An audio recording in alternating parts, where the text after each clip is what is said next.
Rapport de la Cour des comptes. Pastef pris à son propre piège. Ce rapport détruit le mensonge. Depuis des mois, Ousmane Sonko répète la même chose. 1000 milliards ont été volés. Il disait qu'il savait qui avait volé, où était caché l'argent et qu'il allait tout récupérer. Aujourd'hui, la Cour des comptes a rendu son verdict. C'était le moment de confirmer ses accusations. Mais surprise, ces 1000 milliards ne sont nulle part. Aucun nom cité, aucun compte caché révélé, aucune preuve d'un vol massif. Alors, où est cet argent qu'il nous promettait de récupérer? Si Sonko savait où il était, pourquoi le rapport ne dit rien là-dessus? Pourquoi ne voit-on pas de poursuite? Parce que Sonko et Diomaye ont menti. Pendant des années, ils ont agité cette promesse pour en faire une arme politique. Mais aujourd'hui, la vérité éclate. Ils n'avaient aucune preuve. Leur grand combat contre la corruption, un écran de fumée. Un scandale fabriqué de toutes pièces. Sonko l'avait promis.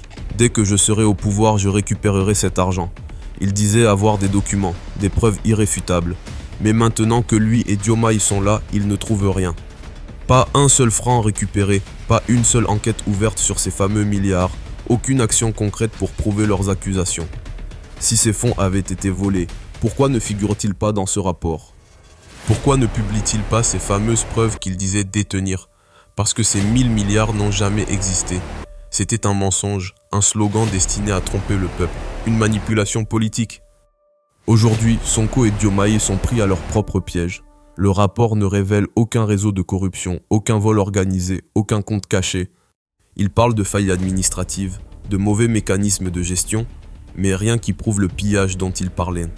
Ce qui devait être une arme contre l'ancien régime devient une preuve qu'ils ont manipulé l'opinion.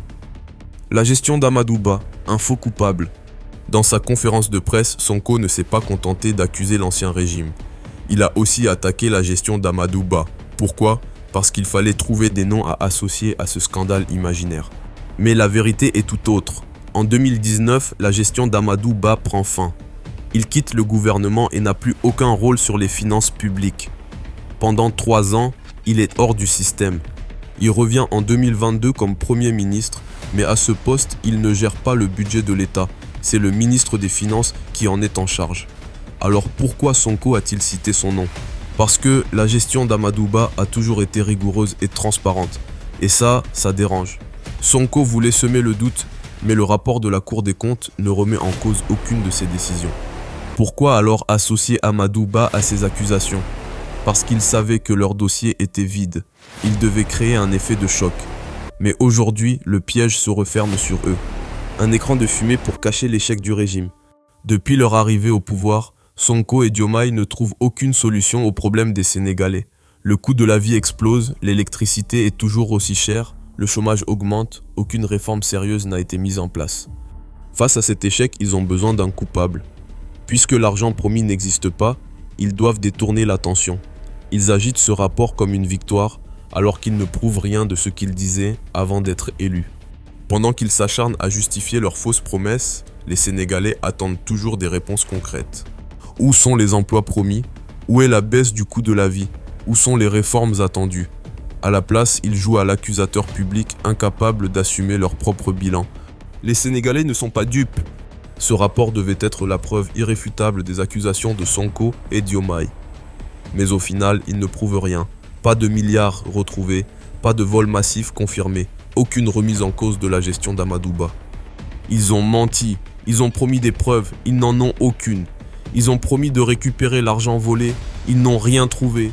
Ils ont promis un grand ménage, ils n'ont aucun dossier solide. Aujourd'hui, leur mensonge est exposé. Les Sénégalais attendaient un président et un gouvernement qui travaillent. À la place, ils ont un pouvoir qui passe son temps à accuser sans preuve. Ils ont un gouvernement qui détourne l'attention pour éviter de parler de ses propres échecs. Alors aujourd'hui, la question est simple. Allons-nous continuer à accepter cette manipulation? Le Sénégal mérite mieux qu'un gouvernement qui joue avec l'opinion publique pour masquer son incapacité à gouverner. Il est temps d'exiger des résultats concrets, des réformes réelles et non plus des accusations sans fin. Merci d'avoir regardé cette vidéo. N'oubliez pas de vous abonner à notre chaîne pour rester informé des dernières actualités politiques sénégalaises.